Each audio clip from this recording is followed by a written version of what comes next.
اٹھا کر لے جائیں گے قبر تک. قبر تک جب لے جائیں گے، قبر تک لے جانے کے دوران بھی کوئی دعا وغیرہ بالکل نہیں. اب یہ جو دعائیں وغیرہ جو لوگ الگ الگ قسم کی جو پڑھتے ہیں، یا ان کے علاوہ الگ الگ قسم کی جو چیزیں جو لوگ کرتے ہیں، اس کا کوئی ثبوت کتاب و سنت کے اندر موجود نہیں. اور سوال یہ ہے کہ ہم قبر میں سمجھیے کہ میت کو ڈال دیے، پیر کی طرف سے ہم باڈی کو اتاریں گے میت کو، اور اس درمیان صرف وہاں ایک دعا پڑھیں گے، بسم اللہ وعلی سنتی رسول اللہ صلی اللہ علیہ وسلم. ہم یہ پڑھیں گے دعا یا بسم اللہ وعلی ملتی رسول اللہ صلی اللہ علیہ وسلم، کہ اس کے علاوہ کوئی دعا اور نہیں ہے کہ ہم باقاعدہ ان کے لیے کوئی دعائیں وغیرہ بھی پڑھیں. البتہ آپ ان کے بعد 3 لفظ الگ سے آپ اب میت کو وہاں سے دفنانے کے بعد آپ جو ڈوریاں ہیں وہ ڈوریاں کھول دیں گے، اور ان کے بعد ان کے چہرے کو کھول کر باقاعدہ آپ اس طریقے سے کیا کریں گے، تینوں ڈوریاں کھولنے کے بعد ان کے چہرے کا رخ قبلے کی طرف کریں گے.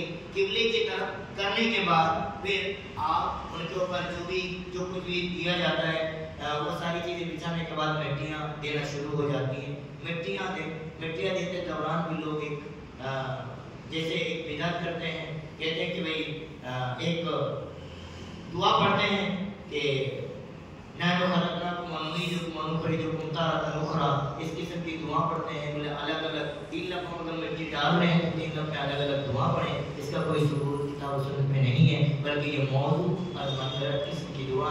بسم اللہ کہہ کے آپ باقاعدہ مٹی دینا اسٹارٹ کریں گے، اور 3 لفظ مٹی دے کے آپ ان سے رخصت ہو سکتے ہیں. آپ ان کے لیے جتنی دعائیں کریں دعا کر سکتے ہیں. اب اس کے بعد پھر الگ اس قسم کے باقاعدہ یہ جو اگربتی آپ دیکھ رہے ہیں، یہ اگربتی باقاعدہ دفنانے کے بعد ان کے سرہانے پہ یہ اگربتی جلائے جاتے ہیں. اس کا کوئی ثبوت اسلام میں نہیں ہے. نہ آپ کو اگربتی جلانی ہے، اور نہ اوپر سے چادر چڑھانی ہے، اور نہ کوئی پھول سجانا ہے. اس قسم کی کوئی چیزیں اسلام میں نہیں ہے. ان چیزوں کو ہمیشہ سے آپ یاد رکھیں.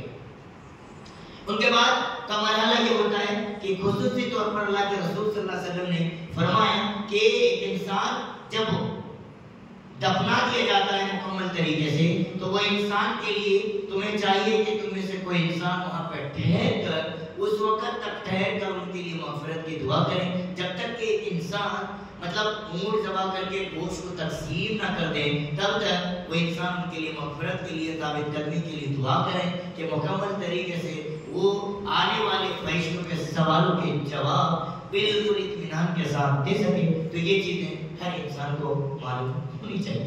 اب سوال یہ ہے کہ بھئی ثابت قدمی کے لیے دعا کریں. ان کے بعد میت کا مرحلہ آتا ہے کہ بھئی وہ سب جب وہاں سے نکل جاتے ہیں دفنانے کے بعد، تو جدوں کی آہٹ لوگوں کو سنائی جاتی ہے، صرف احساس دلانے کے لیے بھیا یہ تمہارے ساتھ ہوتے اب تمہارے ساتھ کوئی بھی نہیں ہے، سب چلے گئے، اب تم اکیلے ہو. اس موقع سے اعمال دوڑتے ہوئے آتا ہے، انسان کی نیکی دوڑتے ہوئے آتا ہے. نیکی دوڑتے ہوئے آ کر انسان سے کہتا ہے کہ بھئی آپ کو ٹینشن لینے کی ضرورت نہیں، میں تمہارے ساتھ ہوں. لیکن ایک انسان اگر برا کر کے جاتا ہے تو پھر وہ انسان اپنا جو کر کے گیا اس کے بارے میں وہ خود بھگتے گا، اور اس بارے میں وہ خود ہی وہ حساب دے گا. لیکن یہ احساس دلایا جاتا ہے صرف اس بنیاد پر کہ بھئی تمہارے ساتھ جو تھے وہ چلے گئے، اب تم اکیلے یہاں پہ ہو. تو یہ چند نکات تھے جو میت کے حوالے سے، جنازے کے حوالے سے آپ کے سامنے باتیں رکھنی تھی. یہ باتیں آپ کے سامنے میں نے رکھی.